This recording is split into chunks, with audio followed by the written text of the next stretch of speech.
आप सभी प्रशिक्षार्थियों का स्वागत करता हूं आपका अपने YouTube चैनल टेट की पाठशाला में। आज मैंने आपके लिए यूपी डीएलएड 4th सेमेस्टर के मैथमेटिक्स सब्जेक्ट के सिलेंडर एवं कोण यानी कि बेलन एवं शंकु टॉपिक से बहुत ही महत्वपूर्ण प्रश्न लेके आया हूं। यह सभी प्रश्न आपके आगामी परीक्षा के लिए अत्यंत महत्वपूर्ण है। इस टॉपिक से आपके 2 से 3 नंबर के प्रश्न हर वर्ष परीक्षा में पूछे जाते हैं। अतः आपसे निवेदन है कि वीडियो को पूरा से पूरा देखिए, जिससे आपके सभी प्रकार के डाउट क्लियर हो जाएं। अगर आपको मेरा प्रयास अच्छा लगे तो मेरे चैनल को सब्सक्राइब, वीडियो को अधिक से अधिक शेयर एवं लाइक भी करिए। चलिए चलते हैं आज के प्रश्नों पर। सबसे पहले हम लोग सूत्र देख लेते हैं कि बेलन के क्या क्या सूत्र होते हैं जो आपकी परीक्षाओं में इस सब सूत्रों का यूज करके प्रश्न पूछे जाते हैं। तो बेलन का सबसे पहले हम लोग की त्रिज्या r होती है और ऊंचाई h होती है। तो बेलन का आयतन होता है पाई r स्क्वायर h, आप याद कर लीजिएगा। दूसरा आता है बेलन का वक्रपृष्ठ निकालने का। तो बेलन का वक्रपृष्ठ क्या होता है 2 पाई r h, जहाँ पे r त्रिज्या है, h ऊंचाई है और पाई का मान आपका 22/7 या 3.1416 होता है। अब तीसरा आपका बेलन का संपूर्ण पृष्ठ पूछा जाता है। इसका क्या फार्मूला है 2 पाई r ब्रैकेट में r प्लस h होता है। तो यह सूत्र आप याद कर लीजिएगा। अब आते हैं शंकु के सूत्र पे। सबसे पहले शंकु की तिर्यक ऊंचाई या तिरछी ऊंचाई ज्ञात करने के लिए सूत्र है जिसका होता है LL, मतलब तिर्यक ऊंचाई या तिरछी ऊंचाई। तो सबसे पहले हम लोग फिगर देख लेते हैं। यह एक शंकु है जिसमें OA आपकी त्रिज्या r है और L आपका ABL है जो आपकी तिरछी ऊंचाई कहलाती है, और H क्या है आपका OB आपका H है जो ऊंचाई कहलाती है। तो अब देखिए दोस्तों, अब L क्या हो गया आपका तिरछी ऊंचाई हो गया। तो L बराबर √h² प्लस r², मतलब कि हमारा ये पाइथागोरस प्रमेय से आ जाता है, जहाँ पे AB क्या आपका हो गया आपका कर्ण का स्क्वायर बराबर आधार का स्क्वायर प्लस लंब का स्क्वायर। तो √, में हो जाएगा अगर स्क्वायर को हटाएंगे। इसी प्रकार हम लोगों से पूछ लेता है शंकु का वक्र पृष्ठ निकालना या पार्श्व पृष्ठ निकालने का। तो इसका फार्मूला होता है पाई r/l, इसको भी आप लोग याद कर लीजिएगा। और तीसरा आता है आपका शंकु का संपूर्ण पृष्ठ निकालने का। तो इसका होता है पाई r प्लस l या l प्लस r होता है। तो यह तीन सूत्र इसमें के और 3 सूत्र आपके बेलन के बहुत ही मोस्ट इम्पॉर्टेंट हैं। अब आते हैं इन सब सूत्रों का यूज करके आपके प्रश्नों को सॉल्व करते हैं। पहला प्रश्न दिया गया, एक लंबवृत्तीय बेलन के आधार का क्षेत्रफल 100 वर्ग सेंटीमीटर है। बेलन की ऊंचाई आपकी 10 सेंटीमीटर है। तो आयतन ज्ञात कीजिए। तो सबसे पहले हम लोग बेलन बना लेते हैं।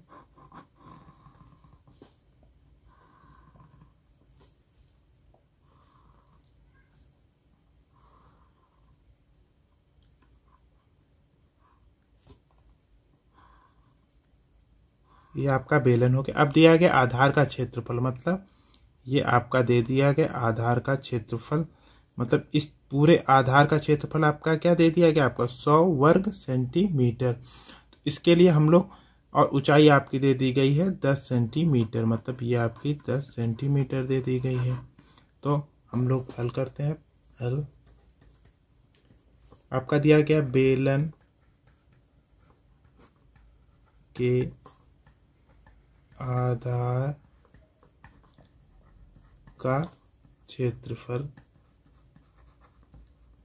आपका दे दिएगा 100 सेंटीमीटर का स्क्वायर, और ऊंचाई दे दी गई है। तो बेलन की ऊंचाई आपका है 10 सेंटीमीटर। तो आपको ये ज्ञात होना चाहिए कि लंबवृत्तीय बेलन का आयतन अगर पूछ लिया जाए, अगर आधार का क्षेत्रफल और ऊंचाई दिया गया हो, तो उसका सूत्र। तो यहाँ पे लिख लीजिए लंबवृत्तीय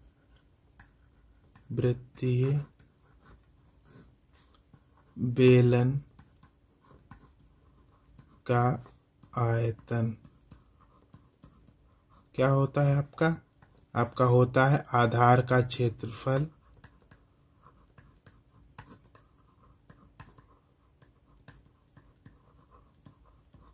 गुणे ऊंचाई।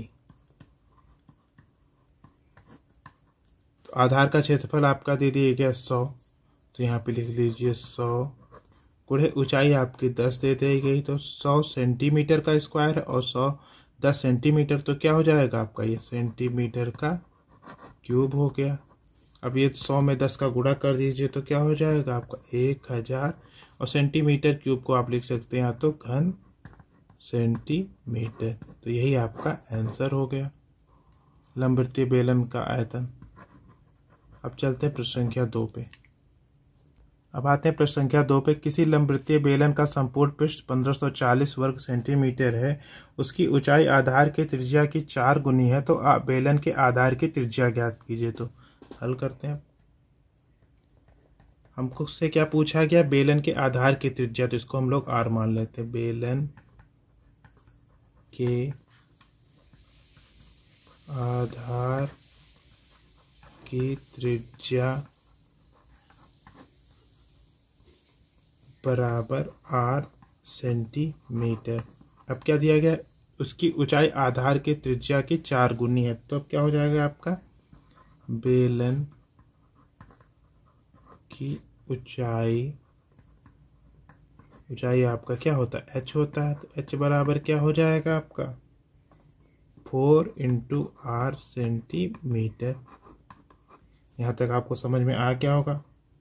और आपको क्या दे दिया गया है यहाँ पे, देखिए बेलन का संपूर्ण पृष्ठ, यहाँ पे लिख लीजिए बेलन का संपूर्ण पृष्ठ आपका दे दिया गया 1540 वर्ग सेंटीमीटर। तो हम लोग अब बेलन के संपूर्ण पृष्ठ का फार्मूला लिख लेते हैं। तो यहाँ से हो जाएगा आपका प्रश्नानुसार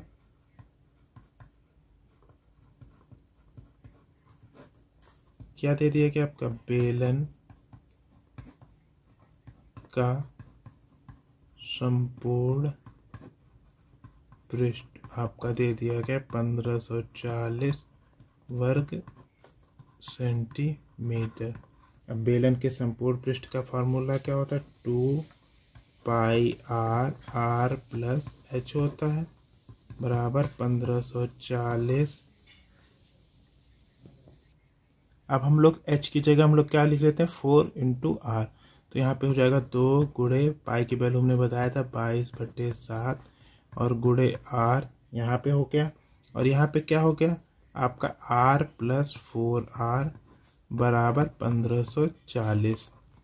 अब क्या करिए, अब आप लोग r को एक जगह कर लीजिए और न्यूमेरिक टर्म को एक जगह ट्रांसफर कर लीजिए। तो क्या हो जाएगा का 4r प्लस r 5r और r में गुणा करेंगे तो क्या आ जाएगा 5r स्क्वायर बराबर आपका यहाँ पे आ जाएगा 1540 गुणे 7 बटा 2 गुणे 22। यहाँ तक आपको समझ में आ गया होगा। अब इसको कट कर लीजिए, कट करने पे क्या 22 करना 22 22 7 154, तो ये 70 हो गया। अब यहाँ से और सॉल्व करेंगे तो क्या आ जाएगा यहाँ पे 70 गुणे 7 बटा 2। अब इसको और कट कर लीजिए तो 2 1 करनम 2 और 35 दूना 70। अब 35 का 7 में गुणा कर लीजिए तो क्या हो जाएगा 5r स्क्वायर बराबर 35 में 7 का गुणा कर लीजिए 7 बचे 35 के 5 7 त्रिक 21 और 3 आपका हो गया 21 3 24 245 हो गया यहाँ से। अब इसको कट कर लीजिए तो आर स्क्वायर बराबर क्या हो जाएगा आपका 245 बटा के 5 5 का नम 5 5 चौके 20 और 5 नवा 45। तो यहाँ से आर स्क्वायर बराबर आपका 49 आ गया। तो आर बराबर क्या आ गया आपका यहाँ पे 7 सेंटीमीटर। यही आर आपसे पूछा गया था कि आधार की त्रिज्या क्या होगी। प्रश्न में देखिए आधार की त्रिज्या ज्ञात कीजिए। तो आर बराबर हमारी 7 सेंटीमीटर आपकी आधार की त्रिज्या आ गई। तो यहाँ लिख लीजिए इसीलिए आधार की त्रिज्या बराबर 7 सेंटीमीटर। ये आंसर हो गया। अब चलते प्रश्न संख्या 3 पे। प्रश्न संख्या 3 दिया गया एक 25 सेंटीमीटर भुजा वाले वर्गाकार कागज को मोड़कर बेलन बनाया जा गया है। बने बेलन का वक्रपृष्ठ ज्ञात कीजिए। तो यहाँ पे जो वर्गाकार कागज की भुजा हमारा क्या हो जाएगा आपका बेलन की परिध हो जाएगा। तो हल करते हैं।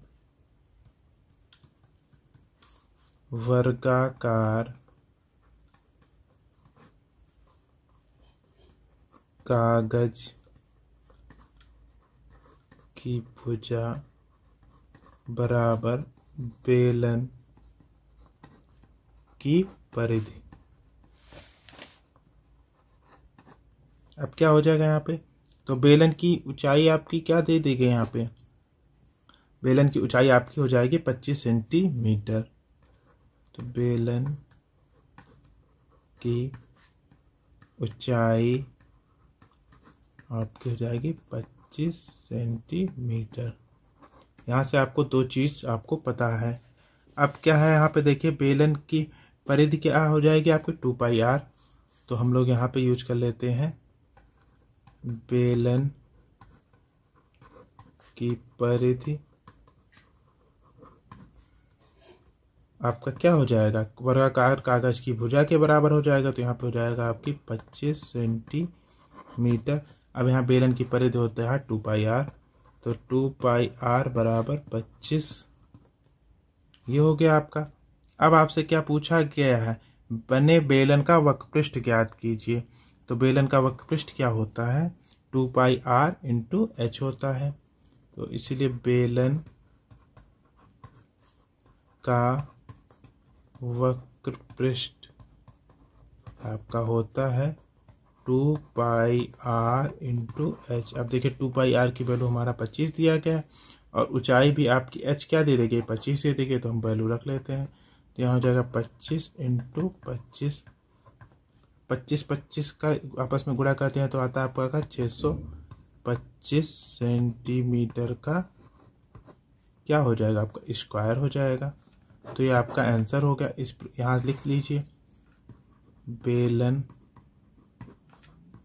का वक्रपृष्ठ बराबर 625 सेंटीमीटर का स्क्वायर, ये आपका आंसर हो गया। अब चलते हैं प्रश्न संख्या 4 पे। प्रश्न संख्या 4 क्या दिया गया, एक लंबवृत्तीय बेलन के आधार की परिधि आपकी 22 सेंटीमीटर, यदि बेलन की ऊंचाई 10 सेंटीमीटर है तो बेलन का आयतन ज्ञात कीजिए। हल आपका दिया है, बेलन के आधार की परिधि आपका दे दिया गया 22 सेंटीमीटर।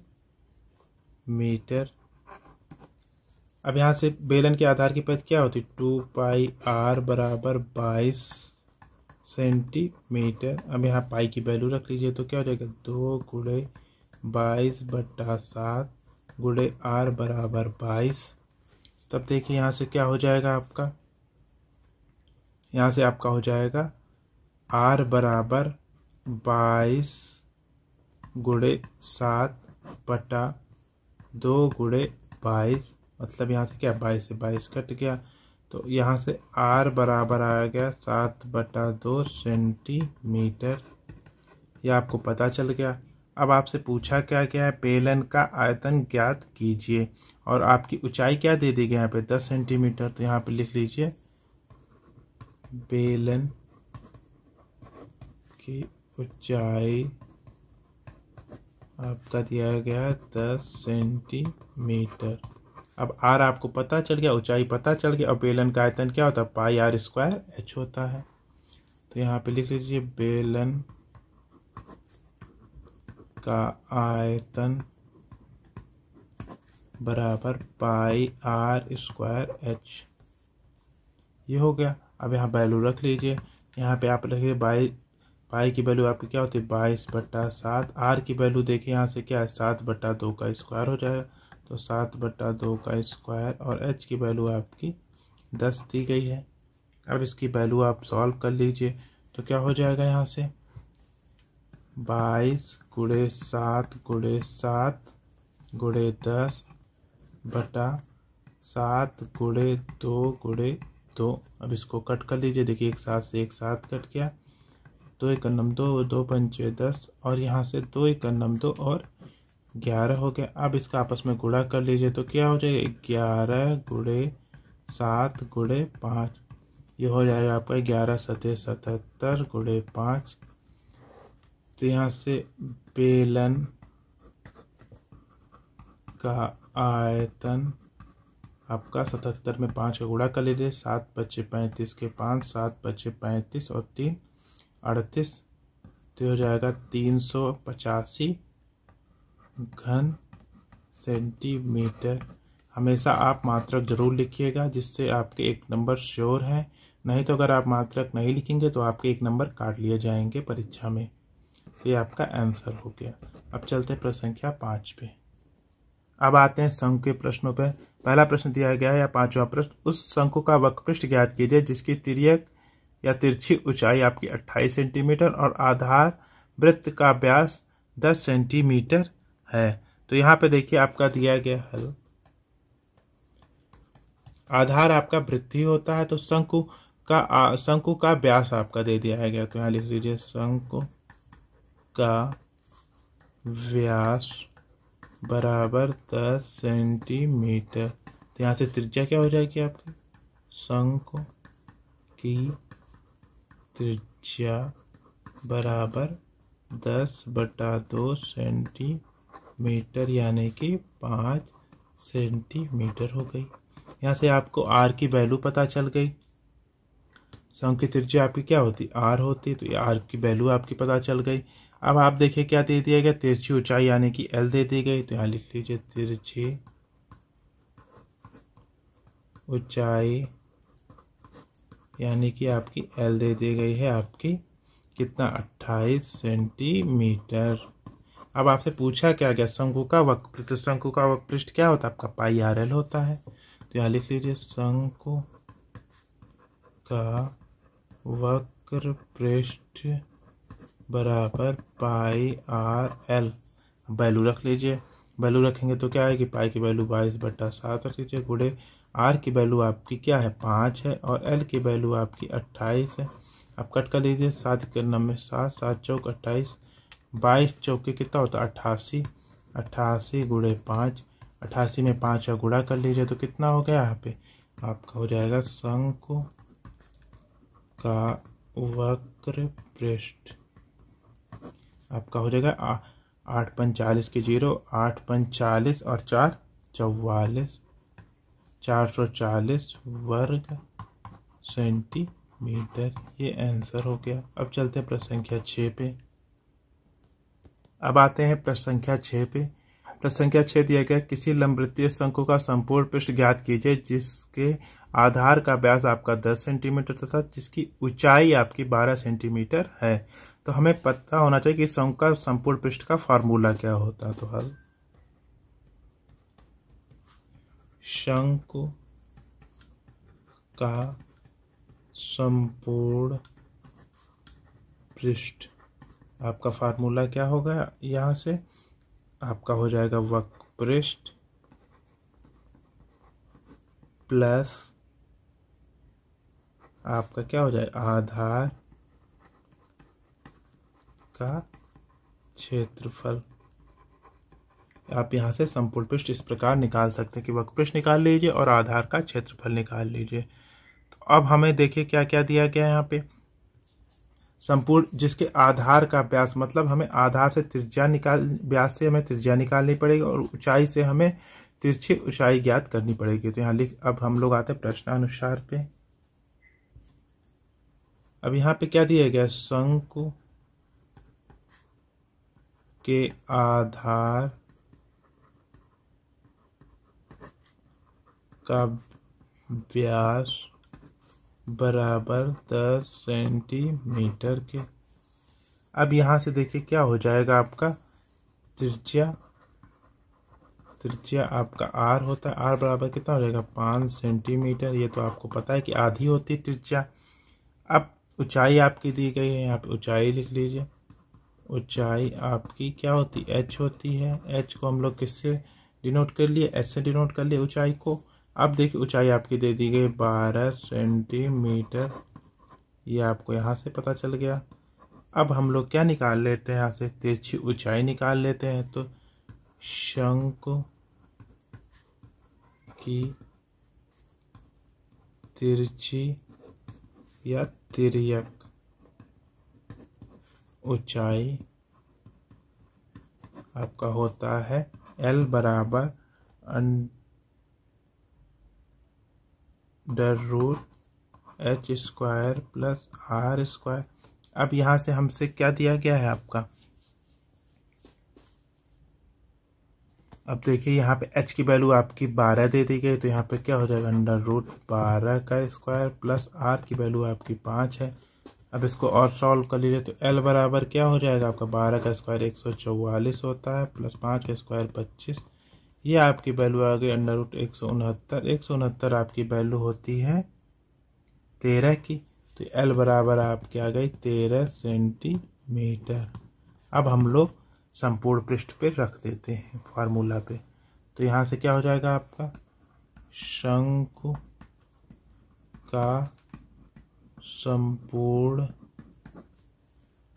पृष्ठ पूछा गया था, तो हमारा था वक्र पृष्ठ प्लस आधार का क्षेत्रफल। अब वक्र पृष्ठ आपको पता होता है क्या होता है, पाई आर एल होता है। तो यहाँ हो गया पाई आर एल प्लस आधार का क्षेत्रफल क्या होता है, पाई r²। अब यहाँ से आप कॉमन ले लीजिए पाई आर कॉमन ले लेंगे तो क्या आ जाएगा आपका, l प्लस r आ जाएगा। अब यहाँ वैल्यू रख लीजिए, वैल्यू रखेंगे तो क्या आ जाएगी, r की वैल्यू आपकी कितनी थी, 5 थी, तो पाई इंटू 5, l आपका 13 है, 13 प्लस 5। अब इसको आपस में गुणा और जोड़ लीजिए, तो कितना हो गया, 13 5 18, 18 में 5 और गुणा करेंगे तो 90। तो यहाँ पर आएगा 90 पाई आ गया, और ये क्या हो जाएगा आपका वर्ग सेंटीमीटर। ये आपका आंसर हो गया शंकु का संपूर्ण पृष्ठ। अब आते हैं प्रश्न संख्या 7 पे। दिया गया एक लंबवृत्तीय शंकु के आधार का परिमाप 44 सेंटीमीटर है। यदि शंकु की तिर्यक ऊंचाई आपकी 25 सेंटीमीटर हो तो शंकु का आयतन ज्ञात कीजिए। तो हल करते हैं इसको। आपका दिया गया शंकु के आधार का परिमाप क्या होता है आपका, यहाँ से 2 पाई r होता है परिमाप। ये आपका 44 सेंटीमीटर दे दिया गया। अब यहाँ से हम लोग r की वैल्यू निकाल लेते हैं, तो क्या हो जाएगा आपका, यहाँ से 2 गुणे पाई की वैल्यू आपकी 22/7 इंटू r बराबर 44 के। अब यहाँ से तिर्यक गुणा कर लीजिए, तो r बराबर क्या हो जाएगा फिर 44 गुणे 7 बटा 2 गुणे 22, और 22 दूना 44, ये दोनों कट गया। अब r बराबर क्या आएगा आपके 7 सेंटीमीटर। तो r बराबर 7 सेंटीमीटर। यहाँ से r की वैल्यू आपको पता चल गई। अब आते हैं शंकु की ऊंचाई आपकी ज्ञात करनी पड़ेगी, क्योंकि आपका शंकु का आयतन क्या पूछा जा रहा है। तो हमारा क्या हो गया 1/3 पाई r² h। तो h की वैल्यू हमें क्या कैसे ज्ञात होगी, हम लोग को दिया गया है यहाँ पे तिर्यक ऊंचाई, मतलब हमें यहाँ से तिर्यक ऊंचाई से ऊंचाई ज्ञात कर सकते हैं। तो शंकु की ऊंचाई आपका क्या हो गया, h बराबर अंडर रूट l² - r² होता है। अब l आपका दे दिया गया यहाँ पे कितना 25 दे दिया गया प्रश्न में, देखिए 25 सेंटीमीटर है। तो यहाँ पे लिख लीजिए 25 का स्क्वायर। तो यहाँ पे आ गया अंडर रूट 25 का स्क्वायर माइनस r का स्क्वायर मतलब 7 का स्क्वायर। अब इसको और सॉल्व कर लीजिए, तो क्या हो जाएगा अंडर रूट 25 का 625 माइनस 7 का स्क्वायर 7 7 49। अब 625 में से 49 घटाएंगे तो आएगा आपका कितना आ जाएगा 576। 576 किसका वर्गमूल होता है आपका 24 का होता है। तो h बराबर आपका आ गया 24 सेंटीमीटर। अब हमें क्या ज्ञात करना है, प्रश्न में देखिए, प्रश्न में दिया गया आपका शंकु का आयतन ज्ञात कीजिए। तो अब हम लोग शंकु आयतन ज्ञात कर लेते हैं। तो यहाँ से आ जाएगा शंकु का आयतन आपका होता है 1/3 पाई r² h। अब यहाँ वैल्यू रख लीजिए 1/3 पाई की वैल्यू आप लोग रख लीजिए 22/7। r की वैल्यू आपकी आई थी 7, तो 7 का स्क्वायर 7 गुणे 7, और h की वैल्यू आपकी आई थी 24। अब इसको कट कर लीजिए, कट करने पे क्या आ जाएगा, एक साथ से एक साथ किया गया। 3 एकम 3 8 3 8 24। अब 22 में 7 का गुणा कर लीजिए, तो 22 में 7 गुणा करेंगे तो कितना आएगा 154 गुणे 8। अब 154 में 8 का गुणा कर लीजिए, तो 154 में 8 का गुणा करेंगे तो कितना आ जाएगा आपका 8 चौक 32 के 2, 8 पंच 40 और 3 43, 8 एकम 8 और 4 12, 1232 और एक किस में आ गया घन सेमी। तो ये आपका आंसर हो गया। अब चलते प्रश्न संख्या 8 पे। प्रश्न संख्या 8 दिया गया, किसी शंक्वाकार तंबू के निर्माण के लिए 264 वर्ग मीटर किरमिच की आवश्यकता पड़ती है। यदि शंकु का तिरछी ऊंचाई आपकी 12 मीटर हो तो ऊंचाई ज्ञात कीजिए। तो हल करते हैं अब इसको। यहाँ पे आपका दे दिया गया शंकु का वक्रपृष्ठ आपका कितना दे दिया गया 264 वर्ग मीटर। तो शंकु का वक्रपृष्ठ हमारा का फार्मूला क्या होता है आपका पाई आर एल। तो पाई आर एल बराबर 264 के, यहाँ से हम लोग क्या निकाल लेते हैं, यहाँ से हम लोग आपका आर की वैल्यू निकाल लेते हैं, क्योंकि तिरछी ऊंचाई आपकी 12 मीटर दी गई है। तो यहाँ पे आप लिख सकते हैं तिरछी ऊंचाई भी आपकी दी गई है, ये आपकी दे देखिए 12 मीटर। तो अब यहाँ वैल्यू रख लीजिए, तो 22/7 गुणे आर गुणे तिरछी ऊंचाई आपकी 12 बराबर 264 के। अब यहाँ से आर की वैल्यू निकाल लीजिए, तो आर बराबर क्या हो जाएगा आपका 264 गुणे 7 बटा 22 गुणे 12।